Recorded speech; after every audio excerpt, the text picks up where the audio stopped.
ഏറ്റവും കൂടുതൽ വനഭൂമിയുള്ള സംസ്ഥാനങ്ങളിലൊന്നാണ് കേരളം. നമ്മുടെ ആകെ ഭൂവിസ്തൃതിയുടെ 27% മുകളിൽ വനഭൂമിയാണ്.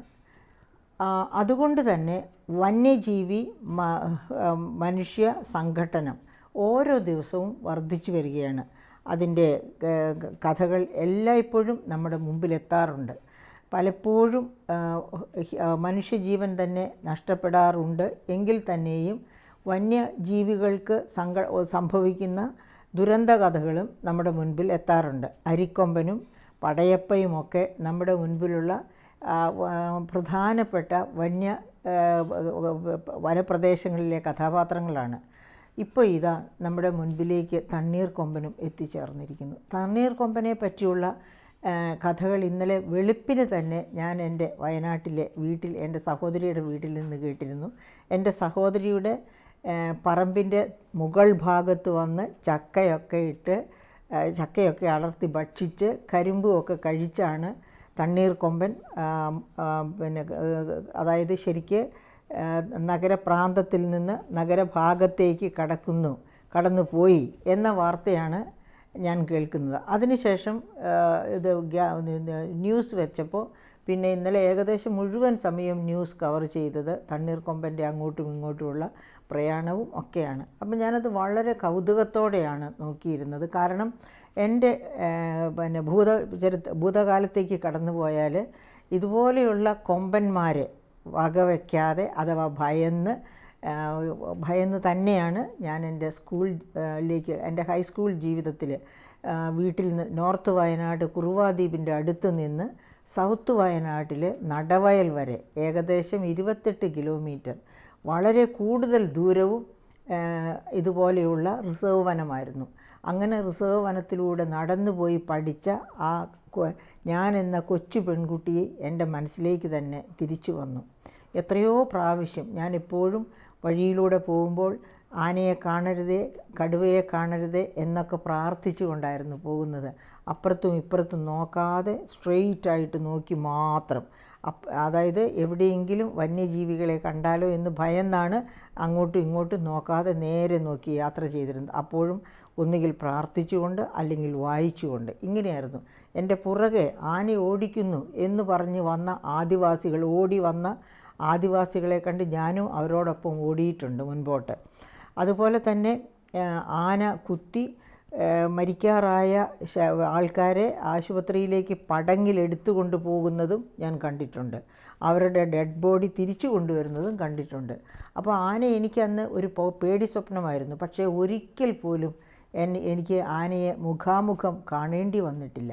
ഒരുപക്ഷെ അതുകൊണ്ടൊക്കെ ആയിരിക്കാം ഇന്ന് ഇങ്ങനെ സംസാരിക്കാൻ വേണ്ടി ഞാൻ ഇവിടെ നിൽക്കുന്നത്.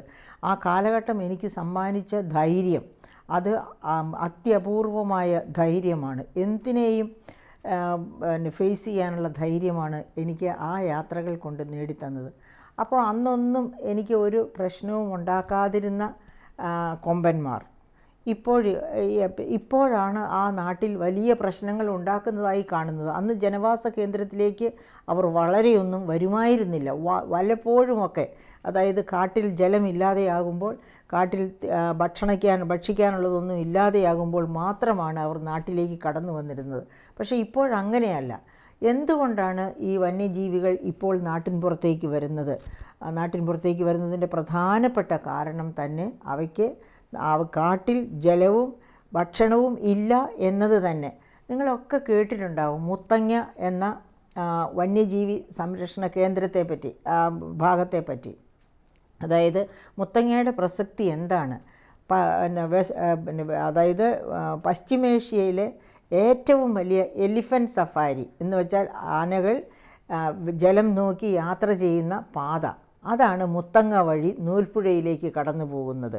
പശ്ചിമഘട്ടത്തിൻ്റെ അങ്ങേ അറ്റത്ത് നിന്ന് തുടങ്ങി മുത്തങ്ങയിലെത്തി മുത്തങ്ങ വഴി നൂൽപ്പുഴ പഞ്ചായത്തിലെ നൂൽപ്പുഴയിലാണ് അവ എത്തിച്ചേരുന്നത്.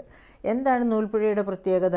ഏത് കാലഘട്ടത്തിലും വെള്ളമുണ്ടാകുന്ന നീർച്ചാലാണ് പുഴയാണ് നൂൽപ്പുഴ.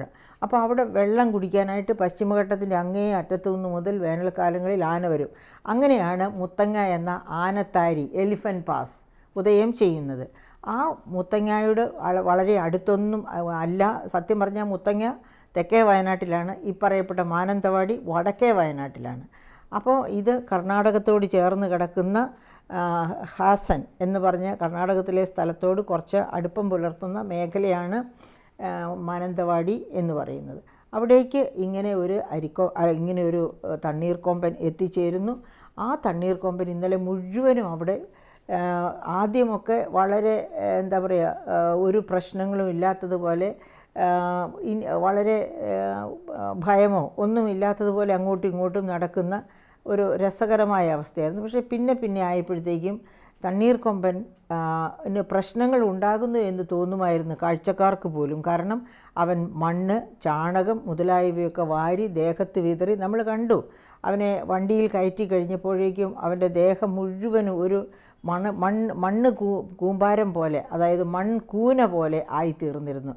കണ്ണുകളൊക്കെ അടഞ്ഞ് വലിയ. അപ്പോൾ തന്നെ എന്നെപ്പോലുള്ളവർക്ക്, കാരണം ഈ ആനയുടെ കാര്യങ്ങൾ കേട്ടും ഒക്കെ വളർന്ന എനിക്ക് നന്നായിട്ടറിയാമായിരുന്നു അവന് കടുത്ത അവശതയുണ്ടെന്ന്.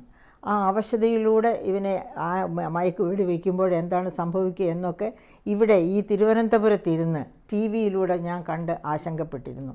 കാരണം വന്യജീവികളെ നമുക്ക് സ്നേഹിക്കാതിരിക്കാൻ പറ്റില്ല. അവ ജനവാസ കേന്ദ്രത്തിലേക്ക് ഇറങ്ങുന്നതിന് കാരണങ്ങളുണ്ട്. അവയുടെ വാസകേന്ദ്രങ്ങളിൽ കയറിച്ചെന്ന് അതിക്രമിച്ച് കടന്ന് നാമാണ് അവയെ ഭക്ഷണവും ജലവും ഇല്ലാത്തവരാക്കി തീർത്തത് എന്ന കാര്യം നമുക്ക് വിസ്മരിച്ചുകൂടാ. ആ കുറ്റബോധം മനുഷ്യർക്ക് എപ്പോഴും ഉണ്ടാകണം. എന്നിട്ട് എന്താണ് നമ്മുടെ തണ്ണീർക്കൊമ്പന് സംഭവിച്ചത്?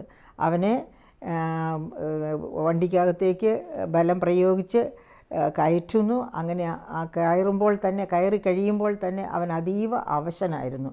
എന്നിട്ട് രാമപുരം ക്യാമ്പിൽ, കർണാടകത്തിൻ്റെ രാമപുരം ക്യാമ്പിൽ എത്തി അധികം താമസിക്കാതെ തന്നെ അവൻ ജീവൻ വെടിയുകയായിരുന്നു. അപ്പോൾ അതിന് പല കാരണങ്ങളാണ് ചൂണ്ടിക്കാണിക്കുന്നത്. ഏറ്റവും പ്രധാനപ്പെട്ടതാകാം നിർജ്ജലീകരണം. കാരണം 60 ലിറ്റർ വെള്ളം എങ്കിലും ഒരാനയ്ക്ക് ഒരു ദിവസം വേണം എന്നാണ് പറയുന്നത്. അതുപോലെ തന്നെ വലിയ അളവിൽ ആഹാരവും വേണം. നമുക്ക് കാണാമായിരുന്നു അവൻ വാഴത്തോപ്പിലൊക്കെ നിൽക്കുമ്പോൾ ഒരു പപ്പായ തുമ്പിക്കൈ കൊണ്ട് വളച്ചൊടിക്കാൻ ശ്രമിക്കുന്നത്. പക്ഷേ അവനത് ഒടിച്ചില്ല.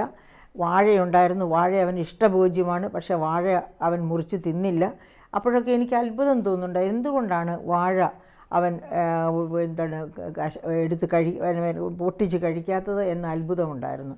അപ്പോൾ അവന് പ്രശ്നങ്ങളുണ്ടായിരുന്നു. അതിന് ശേഷമാണ് വെടിവെക്കുന്നത്. അങ്ങനെ മയക്കുവെടി വെച്ച് അവിടെ എത്തുമ്പോഴേക്ക്, അതായത് രാമപുരത്ത് എത്തുമ്പോഴേക്ക് അവൻ അവശനാകുന്നു. താമസിയാതെ ജീവൻ വെടിയുന്നു.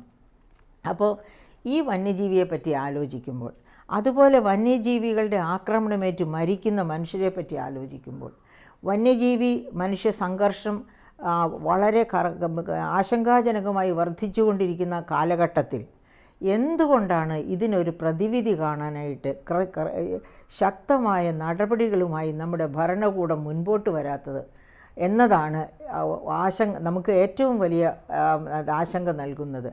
എന്താണ് ഇതിനുള്ള പോംവഴി? സോളാർ ഫെൻസിങ് എന്ന് പറഞ്ഞ് സോളാർ ഫെൻസിങ് നടത്തി.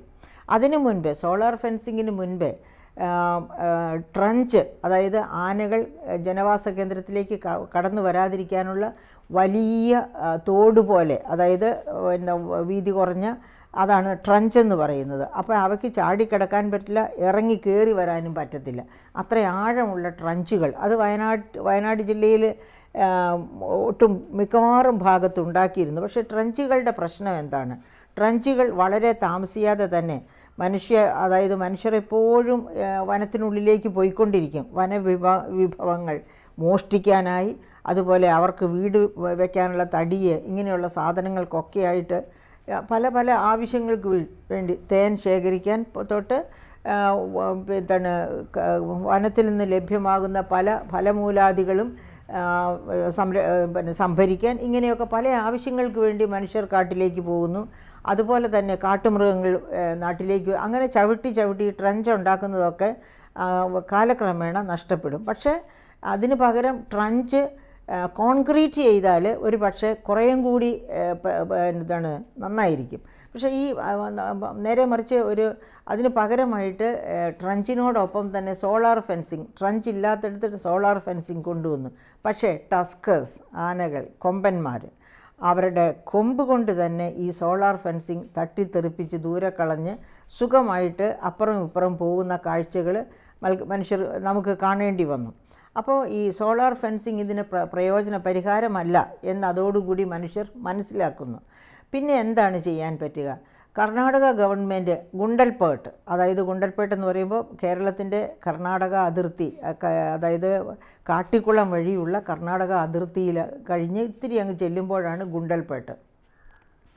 അപ്പോൾ ഗുണ്ടൽപേട്ടിലും ഇതുപോലെ ആന, പുലി, കടുവ ഇവയുടെ ശല്യം വലിയ തോതിലുണ്ട്. അങ്ങനെ ആയപ്പോൾ ഗുണ്ടൽപേട്ട് മോഡൽ എന്ന് വേണമെങ്കിൽ നമുക്ക് കേരള മോഡൽ പോലെ വിശേഷിപ്പിക്കാം. അവിടെ വലിയ മതിൽ, കോൺക്രീറ്റ് മതിൽ സ്ഥാപിച്ചു.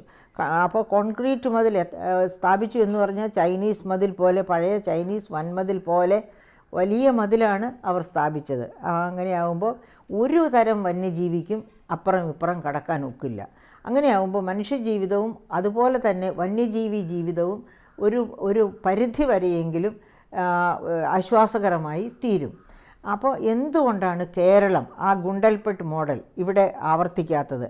ഇവിടെ നമുക്ക് ഇടുക്കി ജില്ലയുടെ ഭാഗങ്ങൾ, വനഭാഗങ്ങൾ, വയനാടിൻ്റെ ഭാഗങ്ങൾ, കണ്ണൂരിൻ്റെ, അങ്ങനെ അതുപോലെ തന്നെ ഈവൻ തൃശ്ശൂർ, തിരുവനന്തപുരം, ഇങ്ങനെ എല്ലാ ജില്ലകളുടെയും അതിരുകളിൽ ഭൂമിയുണ്ട്, വനപ്രദേശങ്ങളുണ്ട്. അവിടെയൊക്കെ ഈ പ്രശ്നങ്ങളുണ്ട്. അപ്പോൾ എല്ലായിടത്തും ഇങ്ങനെ ചൈനീസ് വൻമതിൽ പോലെ വൻമതിൽ കെട്ടാൻ ഒക്കുമോ? പക്ഷേ പറ്റിയെന്ന് വരില്ല. എങ്കിലും പറ്റുന്നിടത്തൊക്കെ അങ്ങനെ മതിൽ കെട്ടിക്കൂടെ എന്ന ഒരു ചോദ്യം ഉയരുകയാണ്. എന്താണ് അതിന് വലിയ മൂലധന നിക്ഷേപം വേണ്ടേ? തീർച്ചയായിട്ടും മൂലധന നിക്ഷേപം വേണം. പക്ഷേ മൂലധന നിക്ഷേപത്തേക്കാൾ കൂടുതൽ തൊഴിലാളികളെയാണ് അവിടെ അത്യാവശ്യം. അതുപോലെ മൂലധനവും വേണം. ഓക്കെ, പക്ഷേ അതിന് എങ്ങനെ കേന്ദ്ര ഗവൺമെൻറ് തൊഴിലുറപ്പ് പദ്ധതി, മഹാത്മാഗാന്ധി തൊഴിലുറപ്പ് പദ്ധതി എടുക്കുക. ആ തൊഴിലാളികളെ ഉപയോഗിച്ചാണ് ഇതുപോലെ മതിൽ കെട്ടാൻ ശ്രമിക്കുന്നത് എങ്കിൽ അതിന് വേണ്ട സിമൻറ്റ്, മറ്റതുപോലെയുള്ള സാധനങ്ങൾ, കല്ല്, ഇതൊക്കെ മാത്രം വില കൊടുത്ത് വാങ്ങിയാൽ മതിയാകും. അതേ സമയത്ത് അതായത് തൊഴിലുറപ്പ് പദ്ധതി 90 രൂപ കേന്ദ്രം ചിലവാക്കുമ്പോൾ 10 രൂപ മാത്രമാണ് സംസ്ഥാനത്തിൻ്റെ പോക്കറ്റിൽ നിന്ന് പോകുന്നത്. അങ്ങനെയാകുമ്പോൾ ഈ തൊഴിൽ കൂലി മുഴുവനും ഏകദേശം 90% കേന്ദ്രത്തിൻ്റെ ഖജനാവിൽ നിന്ന് തന്നെ വന്നുകൊള്ളും. ബാക്കിയുള്ള കാര്യങ്ങൾ, വിഭവങ്ങൾ, അതായത് അതിനു വേണ്ടിയുള്ള മൂലധന ചെലവ് എന്ന് പറയുന്നത് കല്ല്, സിമൻറ്റ് ഇങ്ങനെയൊക്കെയുള്ളതിനേക്കകത്ത് മാത്രമായിട്ട് ലിമിറ്റ് ചെയ്യാൻ പറ്റും. അപ്പോൾ ശ്രമിക്കുകയാണെങ്കിൽ നമുക്ക് ഇപ്പോൾ എന്താണ് തൊഴിലുറപ്പ് പദ്ധതിക്കാരെ കൊണ്ട് ചെയ്യിക്കുന്നത്? പണക്കാരൻ്റെ പറമ്പ് കിളക്കുകയാണ് ഇപ്പോൾ ചെയ്യുന്നത്. എന്ന് വെച്ചാൽ കേന്ദ്ര ഗവൺമെൻറ്റിൻ്റെ വിഹിതം എടുത്ത് പണക്കാരൻ്റെ പറമ്പ് കിളപ്പിക്കുന്നു. അത് ഇന്ത്യയിൽ എവിടെയാണെങ്കിലും വലിയ തെറ്റാണ്. അപ്പോൾ ആ തെറ്റ് തിരുത്താൻ ഇങ്ങനെയുള്ള ചില ശരികളുണ്ട് എന്നുള്ളത് പ്രാദേശിക ഭരണകൂടങ്ങൾ മനസ്സിലാക്കണം. എന്നിട്ട് വേണം ഇങ്ങനെ വേണോ വേണ്ടയോ. ഗുണ്ടൽപേട്ടിൽ പോകുന്നതിന് വലിയ വിദേശ യാത്രയൊന്നും ആവശ്യമില്ല. ഇപ്പോൾ അവിടെയുള്ള തദ്ദേശ സ്വയംഭരണ സ്ഥാപനങ്ങൾക്കാണെങ്കിൽ കാട്ടിക്കുളം കഴിഞ്ഞ് കുറച്ചങ്ങ് യാത്ര ചെയ്ത് കഴിഞ്ഞാൽ ഗുണ്ടൽപേട്ട് എത്തി. ഇത് കണ്ട് ഇതിൻ്റെ കോസ്റ്റൊക്കെ കണക്കാക്കി ഒരു എസ്റ്റിമേറ്റ് ഉണ്ടാക്കി തൊഴിലുറപ്പ് പദ്ധതിക്കാരെയും കൂട്ടി അങ്ങനെ ചെയ്യാവുന്നതേ ഉള്ളൂ. അങ്ങനെ ചെയ്യുകയാണെങ്കിൽ ഇടുക്കിയിലാണെങ്കിലും നമ്മുടെ ഈ വനാതിർത്തി പങ്കിടുന്ന ഏത് ഭാഗത്താണെങ്കിലും സുരക്ഷിതമായ രീതിയിൽ മനുഷ്യർക്ക് ജീവിക്കാനാകും. അതുപോലെ തന്നെ ഈ സംഘർഷം, അതായത് മനുഷ്യരും വന്യജീവികളും തമ്മിലുള്ള സംഘർഷവും നമുക്ക് ഇല്ലാതെയാക്കാൻ പറ്റും. അതുകൊണ്ട് വന്യജീവികൾ സുരക്ഷിതരാകുമോ? വന്യജീവികൾ സുരക്ഷിതരാകണമെങ്കിൽ ഇനിയുമുണ്ട് ഏറെ കടമ്പകൾ കടക്കാൻ. എന്തുകൊണ്ടാണ് വന്യജീവികൾ മനുഷ്യവാസ കേന്ദ്രങ്ങളിലേക്ക് വരുന്നത്? അവയ്ക്കവിടെ ജലം ലഭ്യമല്ല, അവയ്ക്കവിടെ ഭക്ഷണം ലഭ്യമല്ല. ഉദാഹരണത്തിന് ഇപ്പോൾ ആനയുടെ കാര്യം തന്നെ എടുത്തോളൂ. എൻ്റെ കുട്ടിക്കാലം ഞാൻ വയനാട്ടിൽ ചിലവഴിക്കുന്ന കാലത്തൊക്കെ അവിടെ നിബിഡമായിട്ട് മുളങ്കാടുകളായിരുന്നു. ആനയുടെ ഏറ്റവും ഇഷ്ടമുള്ള ഭോജ്യമാണ് മുള എന്നോർക്കണം. ആ മുളങ്കാടുകൾ, ആ മുളയിൽ നിന്നാണ് ഗ്വാളിയർ റയൻസ് പ്രവർത്തിച്ചിരുന്നത്. കോഴിക്കോട് വർഷങ്ങളോളം പ്രവർത്തിച്ച ഗ്വാളിയർ റയൻസ് വളരെ ലാഭകരമായി പ്രവർത്തിച്ചത് വയനാട് ജില്ലയിലെ മുളങ്കാടുകൾ, ആ മുള വെട്ടി കൊണ്ടുവന്ന് അതിൽ നിന്നാണ് അവരുടെ ആ വ്യവസായം തന്നെ നടന്നുകൊണ്ടിരുന്നത്. പക്ഷേ അങ്ങനെ പിന്നെ മുളങ്കാടെല്ലാം വെട്ടി ഇറക്കി 1, 2 ഇടക്കാലം കൊണ്ട് എന്തോ മഹാവ്യാധി വന്ന് മുളങ്കാടുകൾ കംപ്ലീറ്റ് ആയിട്ട് നശിച്ചു. എന്നാൽ എന്ത് മഹാവ്യാധിയാണ് മുളങ്കാടിനെ നശിപ്പിച്ചത് എന്ന് തിരിഞ്ഞു നോക്കാൻ പോലും ഇവിടുത്തെ എന്താ പറയുക, പിന്നെ അഗ്രികൾച്ചറൽ യൂണിവേഴ്സിറ്റിയോ വെറ്റിനറി യൂണിവേഴ്സിറ്റിയോ ആരും തയ്യാറായതേയില്ല. അങ്ങനെ ഈ പറയപ്പെട്ട തരത്തിൽ എന്തോ രോഗം വന്ന് ഒന്നടങ്കം ബാമ്പു മുള മുഴുവനും നശിച്ചതോടുകൂടി അവിടെ ആനകൾക്ക് ഭക്ഷണമില്ലാതെയായി. ആനകൾക്ക് ഭക്ഷണമില്ലാതെ ആയതുപോലെ തന്നെ ഒരു വലിയ വിപത്തായിരുന്നു സാധാരണക്കാരെ സംബന്ധിച്ച്. അതായത് തടിക്ക് പകരം ബാമ്പു ഉപയോഗിച്ചാണ് ഒരുപാട് സാധാരണക്കാരെന്ന് വെച്ചാൽ 95% സാധാരണക്കാരും വീടിൻ്റെ മോന്താഴം മുതലെല്ലാം ചെയ്തിരുന്നത് ബാമ്പു ഉപയോഗം. അപ്പോൾ അവർക്ക് വീട് നിർമ്മാണം അസാധ്യമായി, അതായത് ചെലവ് കുറഞ്ഞ എന്നാൽ ഈട് നിൽക്കുന്ന വീട് നിർമ്മാണം അസാധ്യമായി തീർന്നു ഈ മുളങ്കാടുകൾ നശിച്ചതോടെ. അപ്പോൾ അതോടുകൂടി ആനയുടെയും ശനിദശ തുടങ്ങുകയായിരുന്നു. ആന പിന്നെ എന്താണ് ചെയ്തത്? മുളങ്കാടുകൾ നശിച്ചു. പിന്നെ മനുഷ്യ കയ്യേറ്റം നിമിത്തം കാട് നശിച്ചു, അതായത് ഉൾക്കാടുകൾ നശിച്ചു. ഉൾക്കാടുകൾ നശിച്ചതോടുകൂടി ജലം സംഭരിച്ച് നിർത്താനുള്ള സാധ്യതകളില്ലാതെയായി. അങ്ങനെയാണ് ജലം അന്വേഷിച്ച് ഉൾക്കാടുകൾ ഉണ്ടായിരുന്നുവെങ്കിൽ പല വന്യജീവികൾക്കും അവ തന്നെ ആഹാരമാകുമായിരുന്നു. അപ്പോൾ ഉൾക്കാടുകൾ നശിച്ചതോടെ എല്ലാത്തരം വന്യജീവികളുടെയും ഭക്ഷ്യ ആവാസ വ്യവസ്ഥ തന്നെ തകർക്കപ്പെട്ടു. ഭക്ഷണമില്ല, വെള്ളമില്ല, അങ്ങനെയുള്ള അവസ്ഥ വന്നു. അപ്പോൾ ഈ കുടുംബശ്രീക്കാരെ കൊണ്ട് നമുക്ക് എന്തുകൂടി ചെയ്യിക്കാം? അതായത് വളരെ ഷാലോ ആയിട്ടുള്ള, അതായത് ആഴമില്ലാത്ത, ഏത് വന്യജീവിക്കും ഇറങ്ങി വെള്ളം കുടിച്ച് കയറിപ്പോകാൻ തക്ക പരുവത്തിലുള്ള ഷാലോ ആയിട്ടുള്ള തടാകങ്ങൾ വനപ്രദേശത്തിൽ അതിർത്തിയിൽ നിന്ന് കുറച്ചകത്തേക്ക് മാറി സൃഷ്ടിക്കുക. അതായത് തൊഴിലുറപ്പ് പദ്ധതിക്കാരുടെ സഹായത്തോടു കൂടി തന്നെ അത് ചെയ്യാവുന്നതേ ഉള്ളൂ. അതുകൂടാതെ തന്നെ പഴയതുപോലെ ഒരു സസ്യശ്യാമളമായ ഫോറസ്റ്റിനെ കെട്ടിപ്പടുക്കാനായിട്ട് വാഴ ഇഷ്ടമുള്ള ആനയെ നോക്കി വാഴ പോലെ അവയ്ക്ക്, അതായത് സാധാരണ കടുവയ്ക്കും പുലിക്കും ഒക്കെ ഇഷ്ടപ്പെട്ട ഭോജ്യങ്ങൾ എന്തൊക്കെയാണ് എന്ന് നോക്കി എല്ലാം പ്രൊവൈഡ് ചെയ്യാൻ മനുഷ്യർക്ക് പറ്റില്ല. പക്ഷേ മനുഷ്യൻ്റെ കയ്യേറ്റം കൊണ്ടാണ് ഇവയെല്ലാം ഇല്ലാതെയായത്. അപ്പോൾ ഒരു പരിധി വരെയെങ്കിലും അത് തിരിച്ചു കൊടുക്കാനുള്ള മര്യാദ മനുഷ്യൻ കാണിക്കണം. അങ്ങനെ കാണിച്ചാൽ തീർച്ചയായിട്ടും വന്യജീവികളെ വനത്തിനകത്ത് തന്നെ നമുക്ക് നിർത്താനാകും. അതുപോലെ തന്നെ വന്യജീവികളും മനുഷ്യരും തമ്മിലുള്ള സംഘർഷം കുറയും. ഇപ്പോൾ നമുക്കറിയാം, പല വനപ്രദേശത്തോടടുത്ത പ്രദേശങ്ങളിൽ നിന്നും അവനവൻ അധ്വാനിച്ച് ഉണ്ടാക്കിയ വീടും തോട്ടവും എല്ലാം കളഞ്ഞിട്ട് മനുഷ്യർ പലായനം ചെയ്യുകയാണ്. അതും കേരളത്തെ വലിയ പ്രതിസന്ധിയിലേക്കാണ് നയിക്കാൻ പോകുന്നത്. അപ്പോൾ അതിനും ഒരു പ്രതിവിധി, അത്യാവശ്യമായിട്ട് പ്രതിവിധി കാണേണ്ടതാണ്. അതോടൊപ്പം തന്നെ അതേ പ്രാധാന്യത്തോടെ നമ്മൾ ഉത്തരം കാണേണ്ട ചോദ്യമാണ് വന്യജീവികളുടെ ആവാസ വ്യവസ്ഥ തിരിച്ചു പിടിച്ച് അവർക്ക് കൊടുക്കുക എന്നുള്ളത്. അപ്പോൾ അതിന് രണ്ടിനും വേണ്ടി തീർച്ചയായിട്ടും ഒരുപാട് മുന്നേറ്റങ്ങൾ നടത്താനുണ്ട്. ഈ പറയപ്പെട്ട ഫോറസ്റ്റ് വകുപ്പിലെ ഉദ്യോഗസ്ഥരുമായി ഒക്കെ ഗവൺമെൻറ് ചർച്ച നടത്തി, തദ്ദേശ സ്വയംഭരണ സ്ഥാപനങ്ങൾ ചർച്ച നടത്തി എന്താണ് അത്യാവശ്യമായിട്ട് ചെയ്യാൻ പറ്റുന്നത് എന്ന് തീരുമാനിച്ച് അതിന് മുൻഗണന കൊടുത്ത് ഈ വരുന്ന ബജറ്റിൽ തന്നെ നടപ്പാക്കാൻ ശ്രമിക്കണം. ആ ഒരു വർഷം കൊണ്ട് തന്നെ നടപ്പാക്കാൻ ശ്രമിക്കണം. അപ്പോൾ നമുക്ക് തണ്ണീർ കൊമ്പന്മാരെന്ന കഥന ഉണ്ടാവുകയില്ല. അതുപോലെ തന്നെ കരടി അല്ലെങ്കിൽ പുലി ആക്രമിച്ച് വളർത്തുമൃഗങ്ങൾ ചാവുന്നു, അതുപോലെ മനുഷ്യർ മരിക്കുന്നു. ഇത്തരം ദുരന്തങ്ങൾ ഒന്നും തന്നെ ആവർത്തിക്കപ്പെടാതിരിക്കാനായിട്ട് ഗവൺമെൻറ് ഒന്നാം മുൻഗണന കൊടുത്ത് ബജറ്റിൽ ഇക്കാര്യം ചർച്ച ചെയ്യണം. ഇതിന് പ്രയോറിറ്റി കൊടുക്കണം. അതിനുവേണ്ട ഫണ്ട്, അതിനുവേണ്ട തുക വക കൊള്ളിക്കുകയും ചെയ്യണം. അങ്ങനെ ഒരു നല്ല ബജറ്റായി വരട്ടെ. തണ്ണീർക്കൊമ്പൻ്റെ ജീവൻ ഒരു നല്ല ബജറ്റ് തയ്യാറാക്കുന്നതിലേക്ക് വനങ്ങളെ സംരക്ഷിക്കുന്നതോടൊപ്പം വന്യമൃഗങ്ങളുമായിട്ട് ഇങ്ങനെ മത്സരിക്കേണ്ടി വരുന്ന ജനങ്ങളെയും സംരക്ഷിക്കുന്ന തരത്തിലുള്ള ഒരു ബജറ്റ് നമുക്കുണ്ടാകട്ടെ എന്ന് ആണ് എനിക്ക് ആശംസിക്കാനുള്ളത്. എനിക്ക് അതായത് സർക്കാരിനോട് റിക്വസ്റ്റ് ചെയ്യാനുള്ളത്.